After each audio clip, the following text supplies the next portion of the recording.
Alex, Gorica, thanks for making the time. Thank you, Mark. Is it Gorica? Gorica? What do people say, and what is it actually? Okay, so most people say Gorica because I feel like that's just phonetically like how it's supposed to sound, like based on how it's spelled. But it's actually like Gorica. What? Yeah, it's my last name, and then my dad's side of the family, where it comes from, pronounces it Gorica because like I don't know. That's just how it's supposed to be pronounced from like Turkey. Wait, so Yeah. are you Slovenian? Are you Turkish? My dad was Turkish, so I'm half Turkish, and Yeah. then my other half is Chinese. Yeah, yeah. Okay. So then, do you identify as Turkish, Chinese, Canadian, American, League of Legends, Leon? I don't know. You should just say I'm half Asian because that's usually like the more distinct part. Yeah. How many Canadians are playing in the LCS? And the else is probably like a good amount. I feel like at least like 30%, maybe 20%. I'm not too sure in the exact number, but I mean our team is like 4 to 5 Canadians. I know that. And Raz Yeah. too is Canadian, so pretty much Yeah, your and coach Raz. and almost everyone. Who's the non-Canadian? Um, I guess Keith or Huhi. Interesting. Yeah. Just Interesting. the supports were not Canadian. Interesting. Do Yeah. Canadians not really grow supports as much as they do every other? um, I mean, Bob Frost is Canadian. Is Smoothie Canadian? I feel like Smoothie's Yeah, Canadian. I'm pretty I'm sure not too he's sure Canadian. that. Yeah. Yeah. Okay. So I mean, yeah. I think it was. There's that. I think it was Tony who was saying he's like, or maybe shoot, now I forget. Maybe it was Raz. But basically, like the reason why there's so many Canadian League of Legends players is because it's so much a thing there. So like growing up, was League of Legends like the main game that everyone played? Honestly, for me, not really. I just kind of had like my group of friends were into League, and then like I kind of got into League because of them. But I feel like outside of my group of friends, not many people play League, at least where I was from. But I know in like Toronto or like um, in more dense areas, yeah, I think League was pretty popular. Were you But in I was a, like kind of from like the suburbs of Toronto. I wasn't really from like straight Toronto. You know, I was like 40 minutes out from Toronto. Um, yeah, and a really like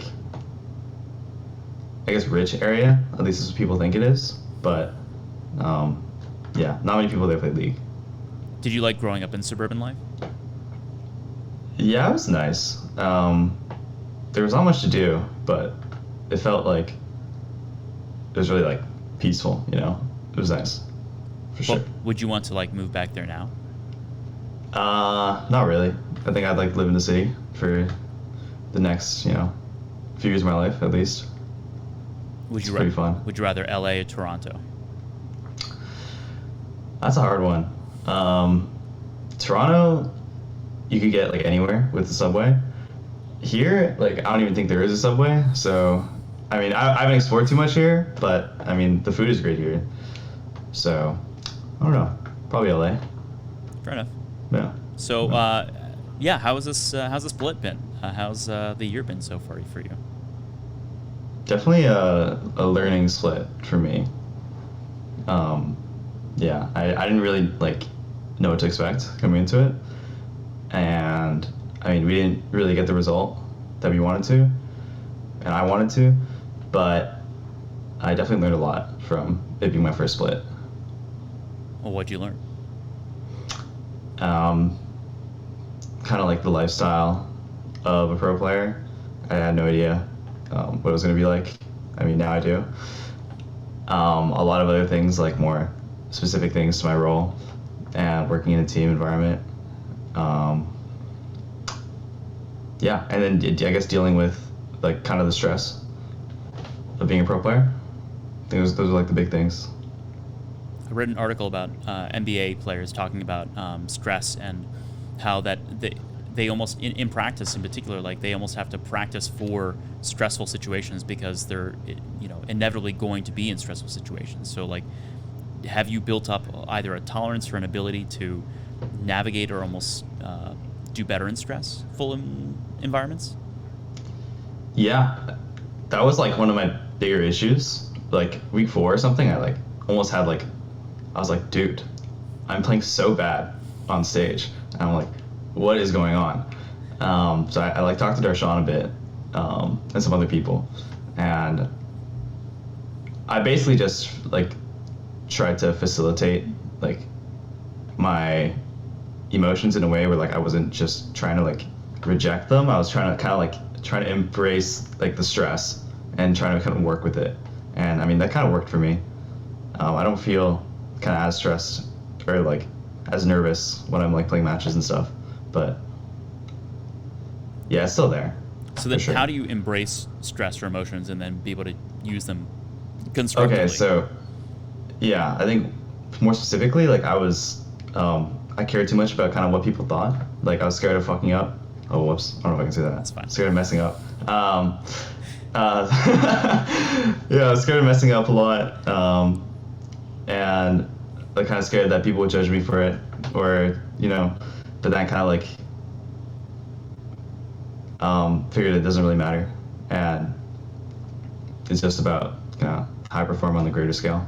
So when those like nerves came in, I wouldn't just like kind of pretend they're not there. I would just understand they're there, and then kind of facilitate them into just understanding they're there, and then like moving on. Not like leaving them there and then not dealing with it. I don't know if you know what I mean. Like I just wouldn't because usually what I would do is I know they were there and then they would stay there. Yeah. For like the entire match, and then because I'd be thinking about the game like too much, kind of. So I just kind of like take a step back, realize my nerves are there, understand that it happens, and then refocus on my gameplay. Yeah. Who's helped you kind of learn how to deal with that stuff? Definitely Darshawn. He's helped me a lot with like my mindset and stuff. I don't know. He's like a guru. Yeah, I talked to him last week, and a big part of kind of like the way that he, I don't know, works and helps with the PA as well is it is very much a holistic, almost like philosophical way of doing things and living, and the idea is like how to live your best life as a player in a way that's sustainable, but also at the highest level. So.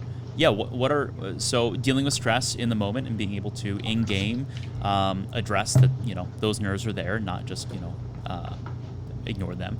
What are some other things in which that he's kind of helped you I don't know, learn how to be better in game and out? Darshawn specifically has he's looked over VODs with me from my solo queue games, and I mean he just overall recently he's just done like a lot in trying to help me as a player and like as a person, I feel. No, I mean, we went over VODs a couple weeks ago for a few hours.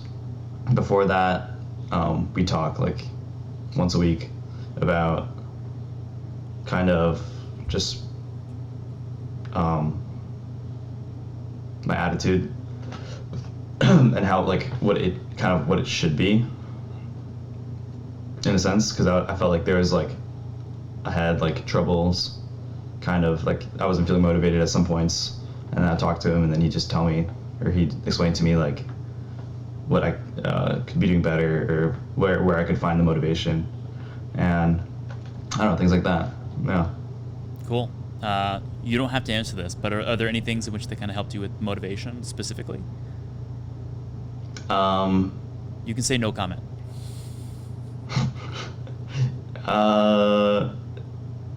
Yeah, no comment. Okay, I won't answer that one. So when it comes to, you said coming in that you learned a lot about being with pro-life. So what does that entail for you? Like what does pro-life mean? Just the lifestyle of being a pro, I guess. I wasn't really, like before coming here, I was just, I was in school, Western University. I would just go to class, come back, play League, do some homework, sleep, But here it's more like, wake up, get a coffee, scrim for 5 hours, um, eat some food, and then practice solo queue for the rest of the night, and maybe go to the gym, and then sleep. And it's like it almost feels like there's like no time for anything else. Um, and like your days go by really fast. And also just the attitude of staying on top of your game, pretty much. Because back then there wasn't really that kind of pressure. It was just the pressure of me to do well in school, and then like coming here, it's kind of like a different type of pressure, for like the pressure for me to like be on top of my game as a pro player. Well, it's a really tricky balancing act because not only just the daily regimen, 6 days a week usually, is it's 5 hours of scrims, which is straight through, which is better than it used to be because it was kind of spread out over the day. But still, as you said, like going to the gym and all these other things, it is very regimented. And by the time I'm sure that by the time you wake up, by the time you go to bed, it's almost a blur. And on top of that, it's then trying to figure out what to do with the little free time that you have to be able to improve.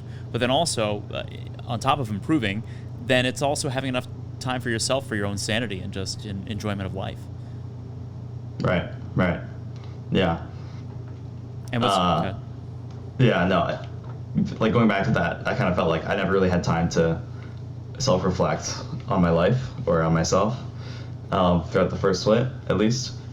I kind of just pushed myself to play solo queue every day and just go to the gym. So I didn't like have time for anything else in a sense. And I felt like after the split ended, I did a lot of thinking, and I was like, wow, I really like have not thought at all during my first split.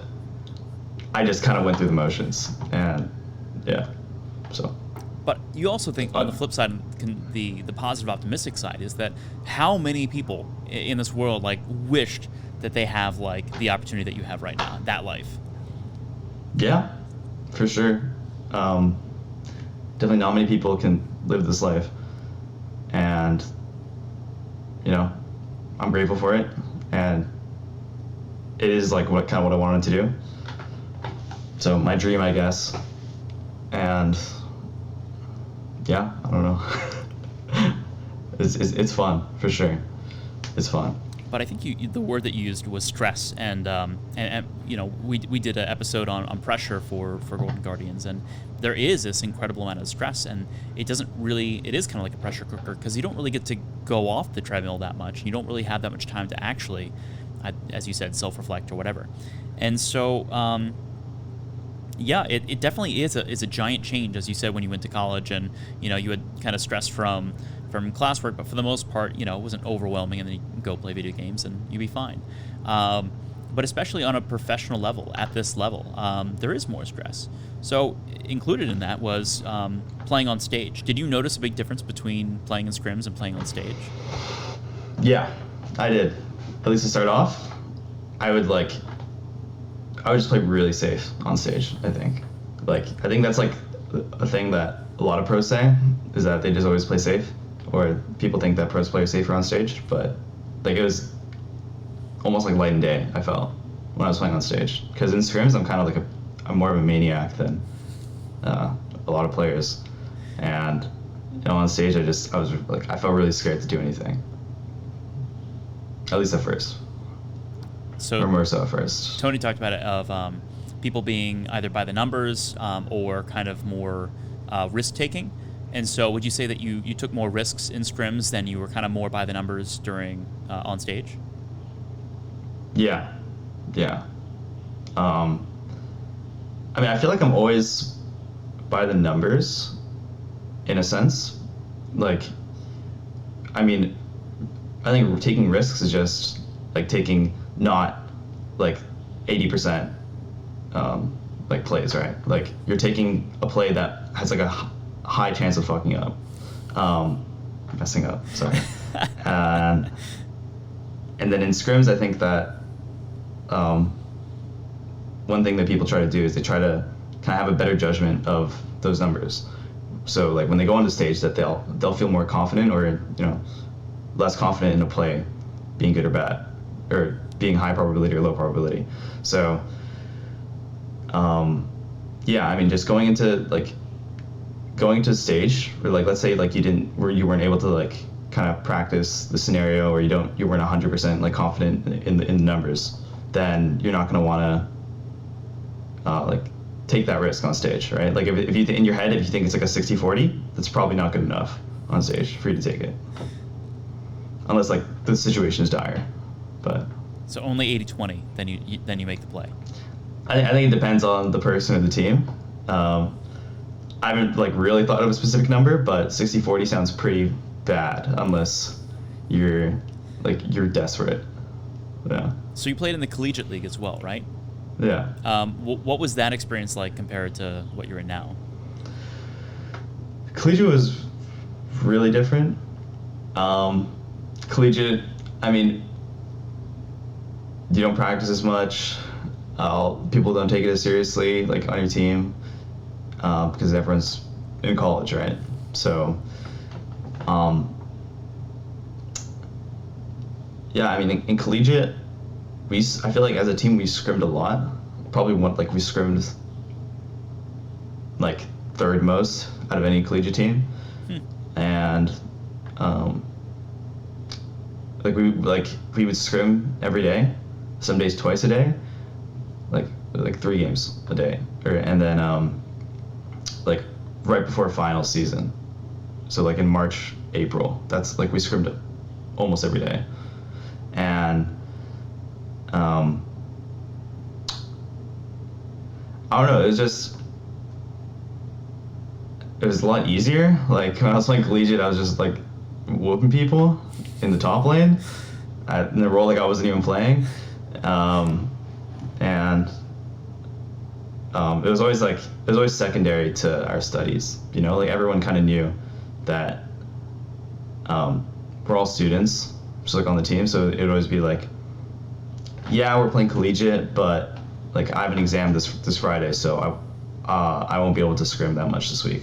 So, and everyone understood that, so there wasn't really like a conflict of interest. And we just kind of let it happen. We just let people kind of focus on their school first. But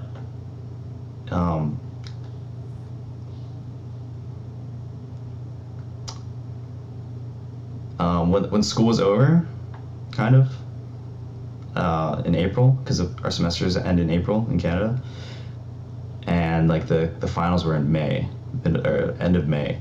For like that month, we scrimmed like twice a day, every day. Yeah, it was pretty busy, but it was pretty worth it, considering we finished second. So, at the most, then you were scrimming twice a day, every day. So Yeah, 2 times. 2 times, so like 6 hours, I guess. And that was the most. Wait, 6 hours?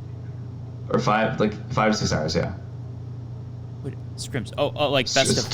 two sets, yeah, 2 sets. Oh, Sorry. okay. I meant sets, not matches. Okay.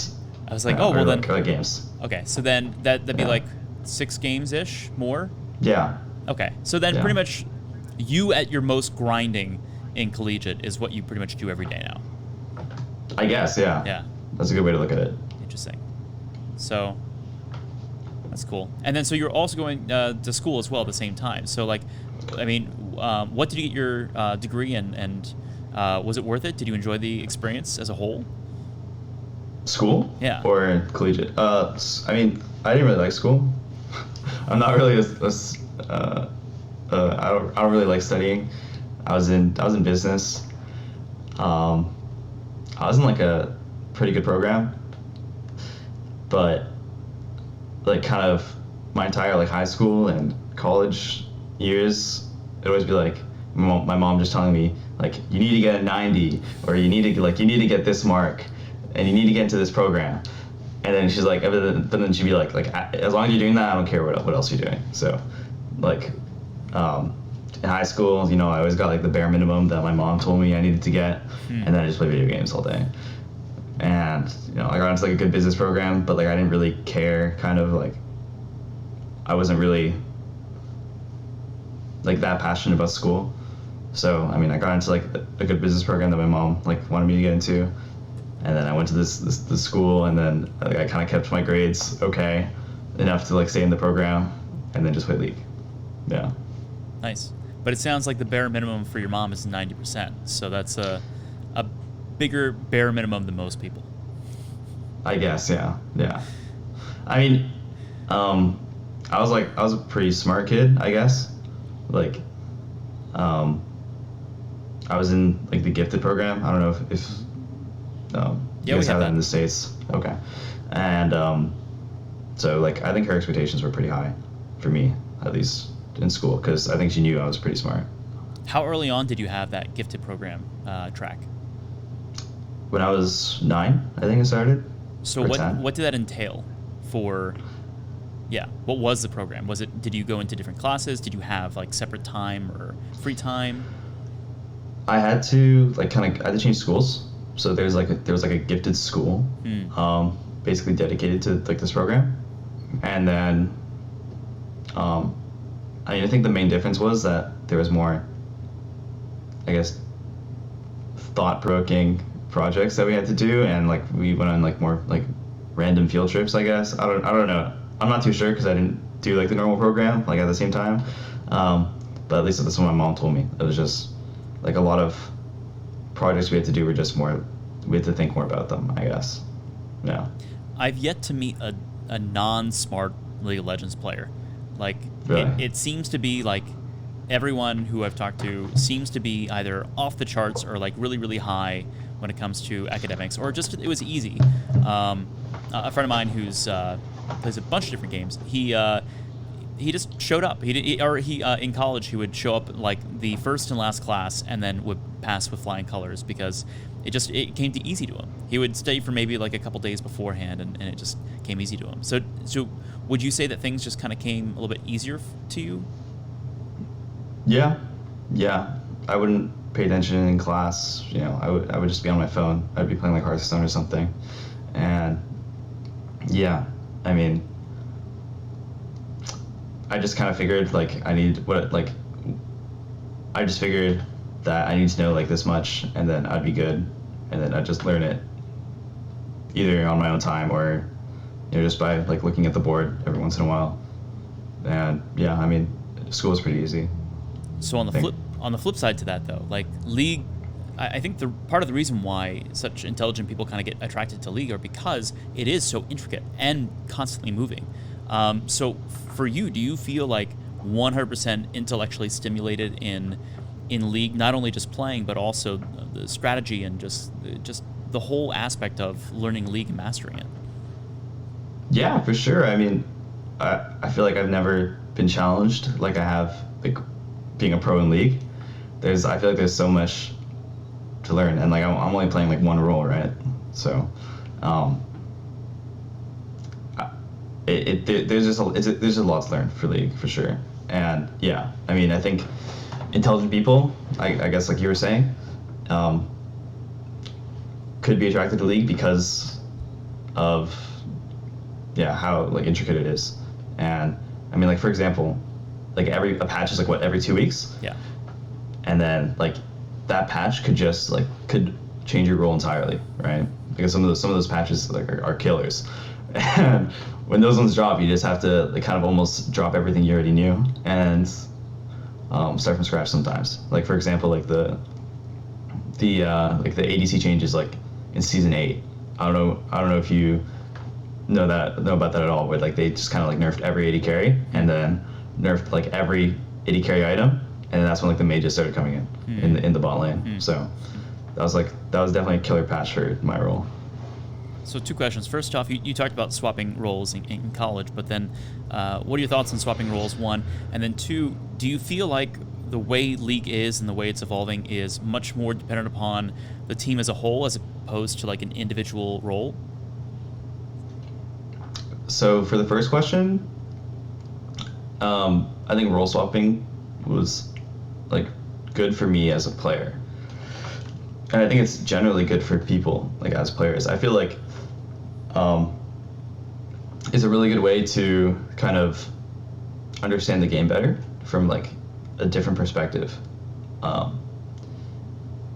Because when I mean top, it was kind of like the other side of the map.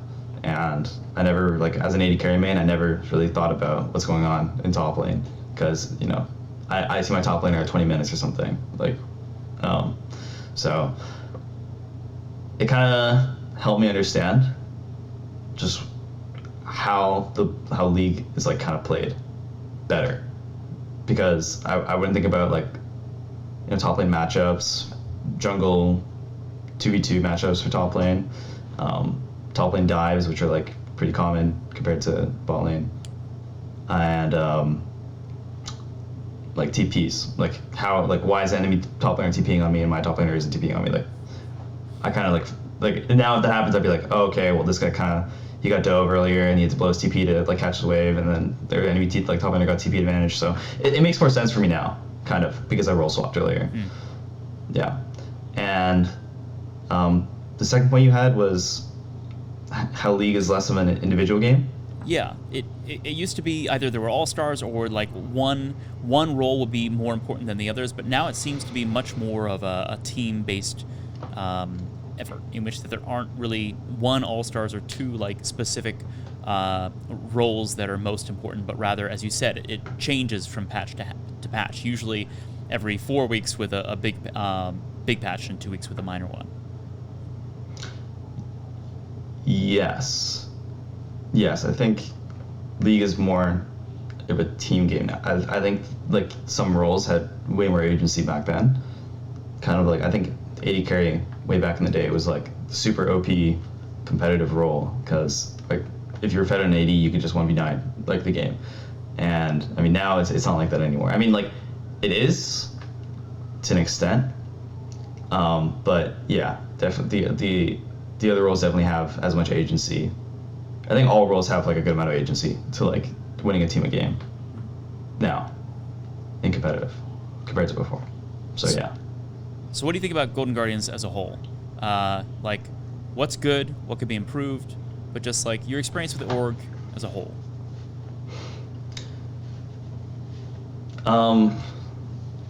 Like just generally, or? Well, we are on generally speaking. Okay. And That's also true. on the Golden Guardians channel, which, yes, so be careful. But Okay. I mean, within reason. Like there are things. Yeah. It's always good to like see like, yeah, we could do better at that. But also this is going well too. I mean, I had a really pleasant experience working with Golden Guardians. I feel like like seriously, like I feel like everything was accommodated for. You know, I didn't have any like for me, my biggest like worries were just like life issues, like, oh, I don't have health insurance, oh, I don't have a place to live, like, oh, I don't have food or stuff like that. But I feel like in terms of my life, Golden Guardians kind of gave me everything that I needed. Like I got 2 meals a day, I got my gym membership, and A nice gym membership. Yeah, exactly. I hope. Have you used it a lot?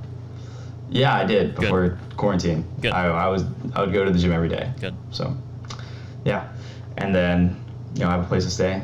So, definitely ticked all those boxes. And I'm trying to think. I don't know. I feel like it's hard to criticize the org. I feel like Golden Guardians was really just really good to me, and I feel like all the people are really nice, including you and all the other staff I've worked with. They're all really friendly, and they're all really they're all always willing to just talk to me, because or when I face kind of motivation issues, I was just talking to a lot of people, and I talked to Jimmy, I talked to a lot of people that didn't really have anything to do with me, and then they would just talk to me about stuff, and it helped a lot. So yeah. That was the right answer. The check's in the mail. So I feel like I had another question, but no.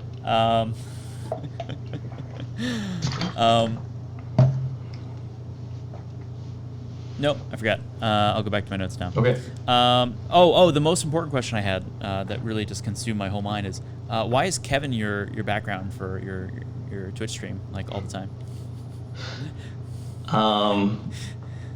People would just call me Kevin a lot, so I thought it'd be funny to just kind of have him there and just tell people it's me. But yeah, I think one time Do you remember when we went to Universal? Yeah. Were you there? Yeah. We got Chinese food at one of the restaurants, and then the waitress there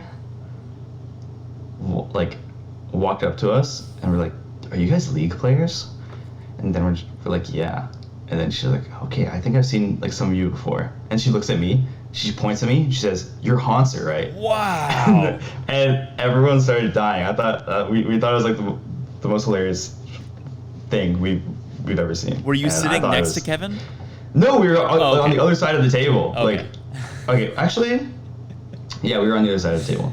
But it was still really funny because he was right there, and yeah, she called me Hanser. So That's nice. ever since then, it's just been Closer has just called me Kevin, and I mean, yeah, it's just a meme at this point. How would you describe? Wait, is it Can, Closer, John? What does he prefer? That's a great question. Honestly, I haven't talked to him too much. I just call him Can. Okay. Or Closer. How would you describe him? He's interesting. He's definitely interesting. He's super funny though. I mean, every time I talk to him, he's just cracking some joke, and it could be like a joke I've heard for like the 30th time. Like calling me Kevin, but I feel like it's still funny coming from him. I feel like there are certain players who just have like this crazy positive attitude that you're like, this can't be like them all the time, but like it is. And so like him, and I feel like Nick kind of has that a little bit too, like of just like, I don't know, always just happy about everything. I think they're fun to be around. Blaze Olive, right? Yeah. Okay. There's an arrow too, so just wanted to make sure.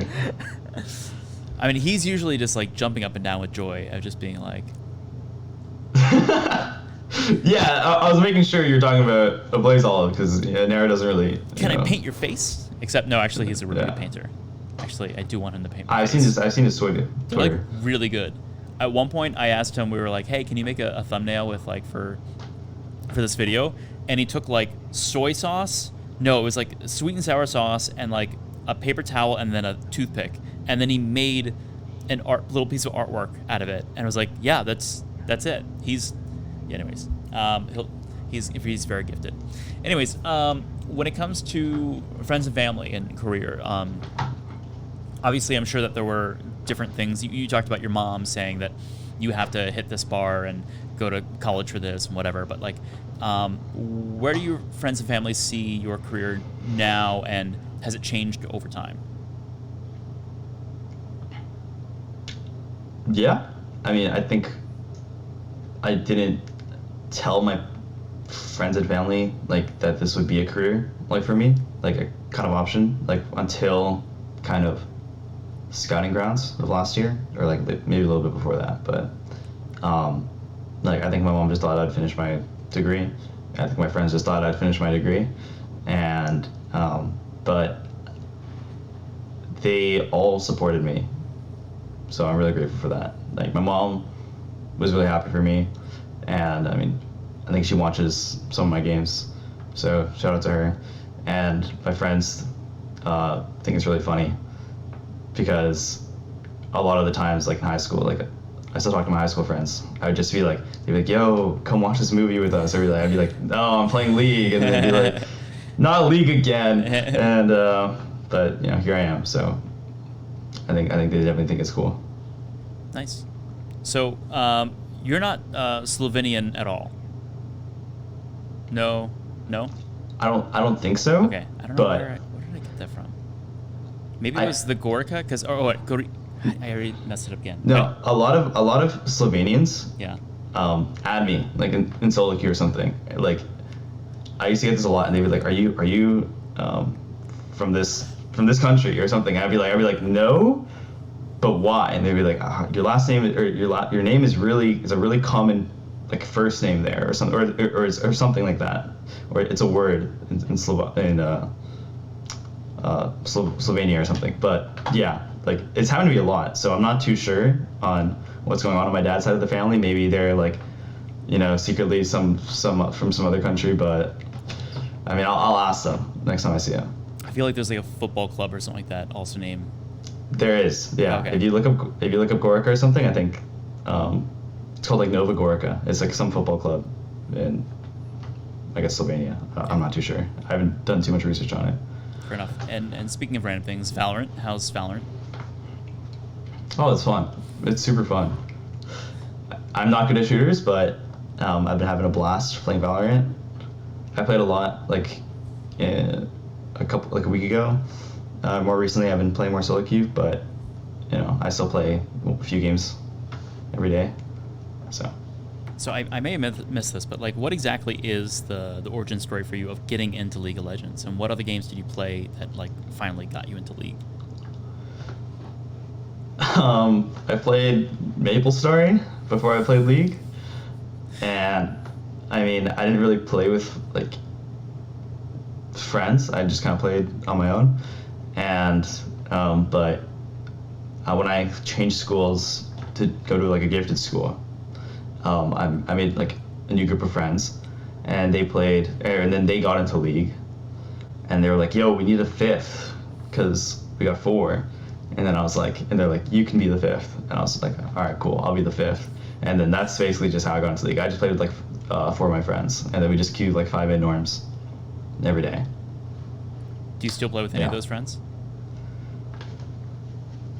Do I? I played an ARAM with one of them like a month ago.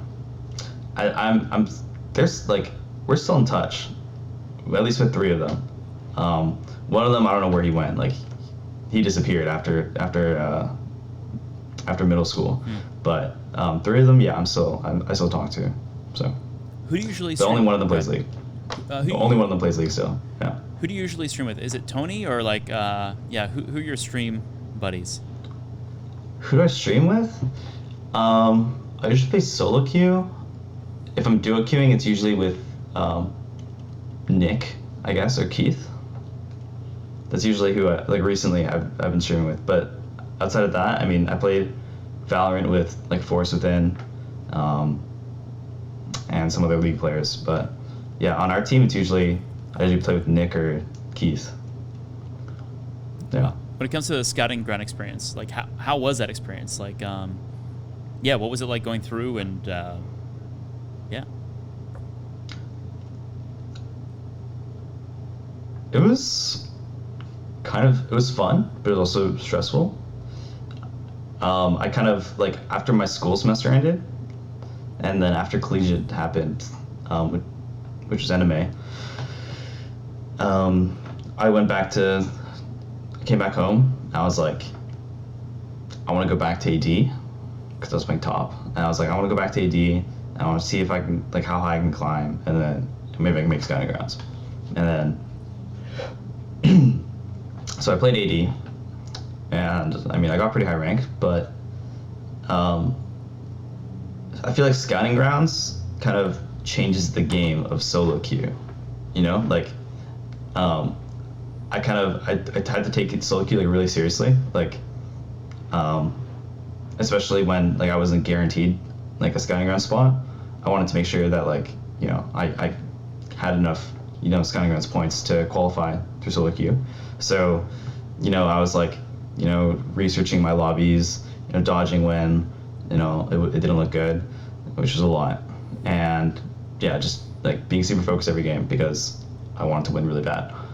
And I mean, at the end of it, it was super satisfying. Going to scouting grounds itself was really fun, and talking to all the teams and all the coaches was really fun as well. But afterwards, it was also stressful trying to find a team. For like a couple weeks, I didn't really know what I was going to do, if I was going to go back to school. My semester was pretty doomed because I missed 3 weeks for scouting grounds and like some other scouting events, so I wasn't too sure on what I was supposed to do. But I mean, gladly, Golden Guardians reached out to me, so I was able to drop school at least for that year and come here. So Nice. How would your teammates describe you?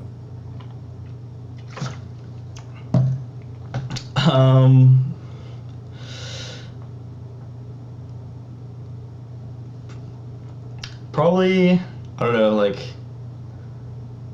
a quiet person. I feel like I don't talk enough on in the team environment. But I feel like there's moments where I just go off. So I don't know. Yeah.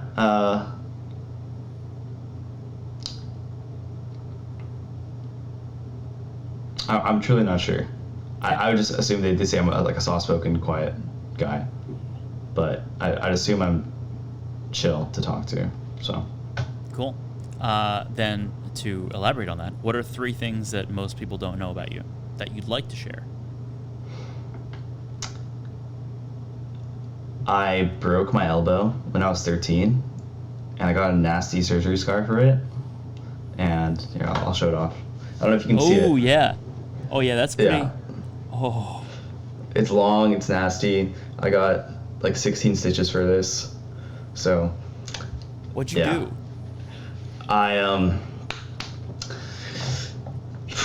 It's a really tough story to tell. I rode a shopping cart down a hill, and I jumped out of it into a ditch, which was like 5 feet below the elevation where I was at, and then I landed, like this. Oh. Right arm forward, and I landed on it, and then point number 2, I'm double jointed, so like I can bend my elbows in ungodly ways, and I landed like with my elbow kind of up like this, and it just like cracked. Yeah. Yeah. And I'm guessing, did someone push you in the shopping cart? Yeah. My friend, we had the shopping cart, and we're like, yo, we gotta ride this shopping cart down this hill. It's in the middle of December, by the way, and like there was just like an ice storm. It's Canada. There's snow everywhere, ice everywhere, and we're just like, yeah, we gotta ride this shopping cart. And then they're like, who's first? And then no one was going first. Like, oh, I'll go first. Why not? And then I went first, and then no one ever went again. I feel like you need to get into like sufficient enough trouble, like when you're younger, just to know your boundaries, just to maybe break or almost break a couple bones, so that you just don't do it again. Yeah. I mean, since then, I've been injury free, thankfully. So definitely a learning lesson. Yeah. It was bad. Like my arm was just completely swollen. It looked terrible, and but I wasn't like, the funny thing, I wasn't like crying or anything. Like I didn't, at the time, I had like so much adrenaline, I did not feel like any pain. And like when we walked back to school, and because this was like during our lunch break at school, I walked back to school, and then we like walked up to a teacher, and I was like, I think my arm like is broken or something. You didn't notice until then? No. Like, I mean, like I couldn't move it or anything, right? Like it was completely swollen. But then like I didn't feel much pain. So like I walked up to the teacher, and I was like, yeah, I think my arm is broken. I tripped earlier, but then she was like, she like looked at my like facial expression. Yeah, I didn't tell any of the teachers or my parents or anything that like this is what happened. So don't rat me out here. I jumped in a shopping cart, and my friends threw me down, and then I like catapulted out of it. I tripped. I'm sorry. I tripped. Yeah. It's on the down low, Mark. LD, Please. no doubt. Yeah, and then she just told me she's like, okay, go get some ice. So I went to go get some ice. Went to the office, and then the principal was there, and he's like, he looks at my arm. He's like, what happened?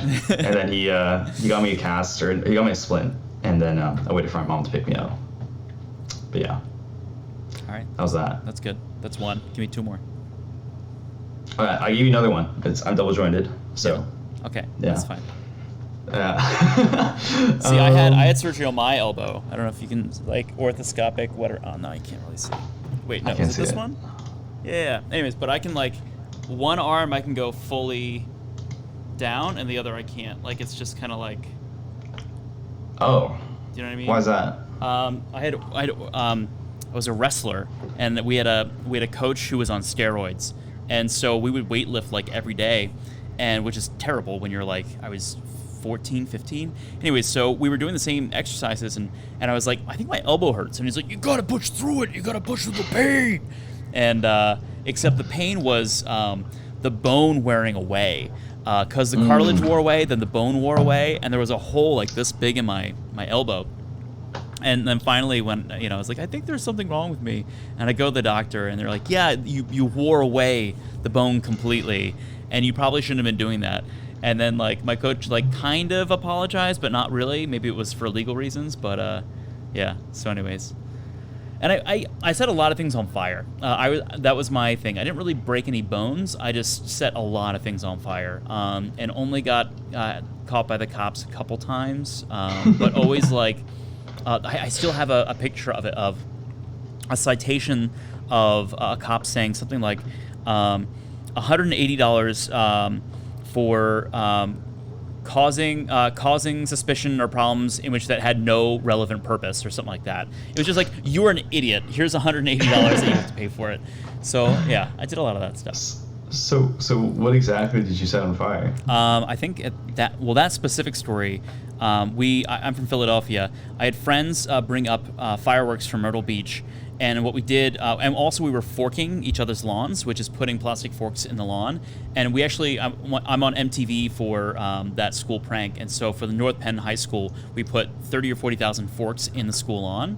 So anyways, I think I was 17, maybe 16. Anyways, I go out on this date with this girl, and long story short, like it was very nice, whatever, but like I felt rejected or something like that, and I'm 16 and I need to express my angst, and so but we're all like also friends, so like everyone's kind of friends with each other, so we end up like, because we all forked each other's lawn, we're like, we're gonna fork her lawn, and so we go and we fork her lawn.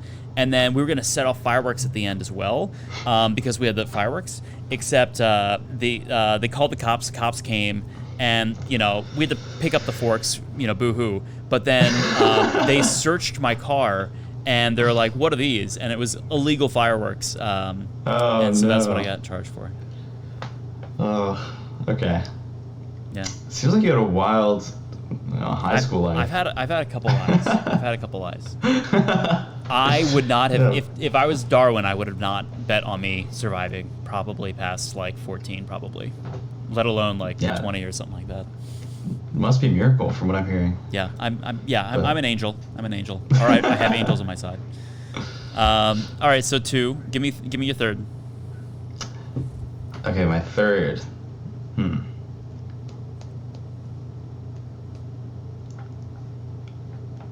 What is my third? What did Tony say? I don't know if I asked him that. Oh. Tony.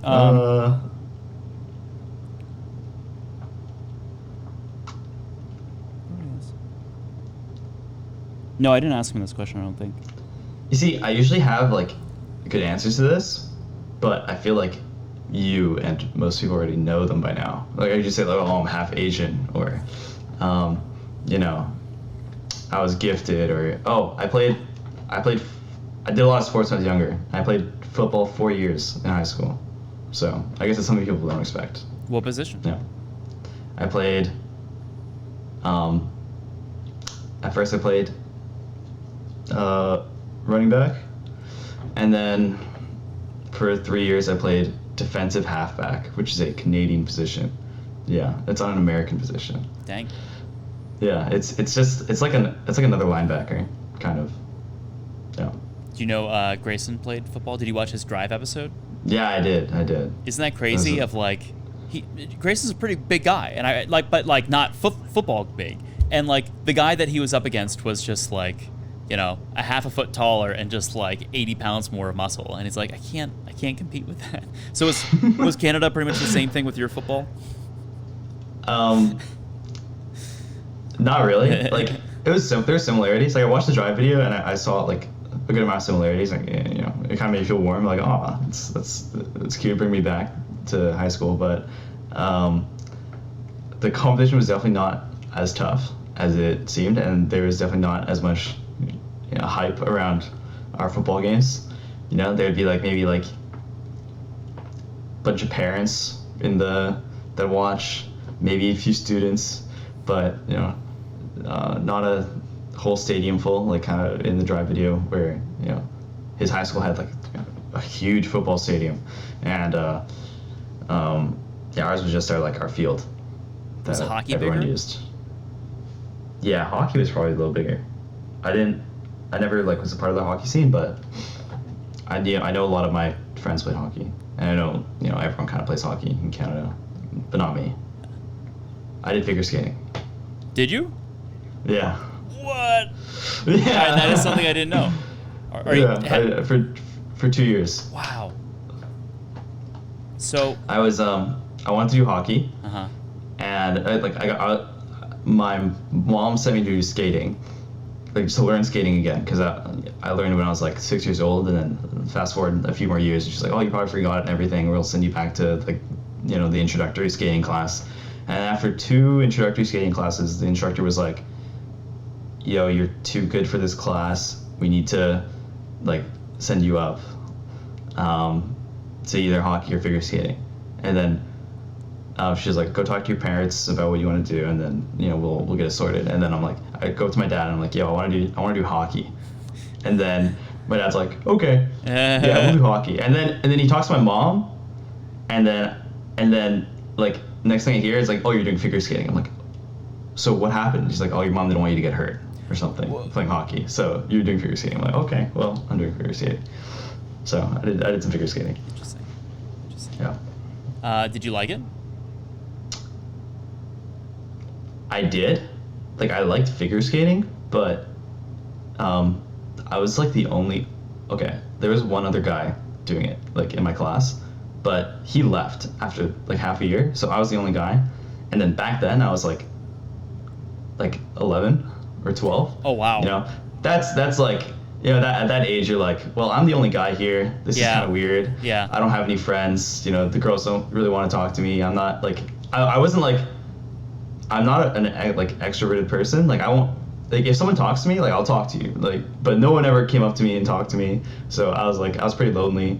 But I mean, figure skating itself was fun, for sure. I imagine some people would go into that and be like to go meet people, like boys or girls, whatever. But you were like, no, I'm 11. It's just awkward. Yeah, it is just awkward. I'm like, yeah. I had my one friend, but he left me. So. Sad times. All right. Well, that was a good third. I'll accept that. So, any other things that you wanted to say? Otherwise, we have a rapid fire and we're done.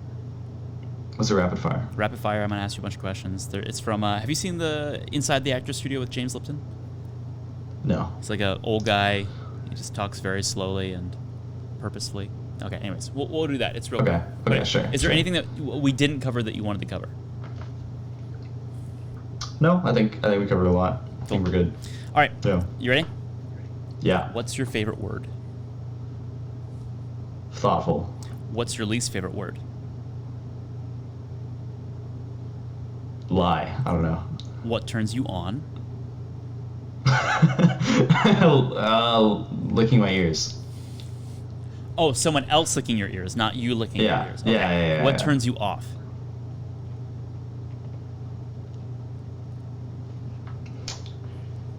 Being unhygienic. Someone that you don't like licking your ears. What sound or noise do you love? Birds chirping in the morning. What sound or noise do you hate? Garbage trucks in the morning. What's your favorite curse word? I mean, fuck. Yeah, that sounds about right. What profession? Yeah. What profession other than yours would you like to attempt? Being a police officer. What profession would you not like to attempt? Being a doctor. Interesting. If heaven exists, what would you like to hear God say when you arrive at the pearly gates? You did well, son. Well, you did well in this interview. Thank you, Alex. I will leave you be, but thank you for making the time. Thank you, Mark. This was a blast for sure. Thanks for having me.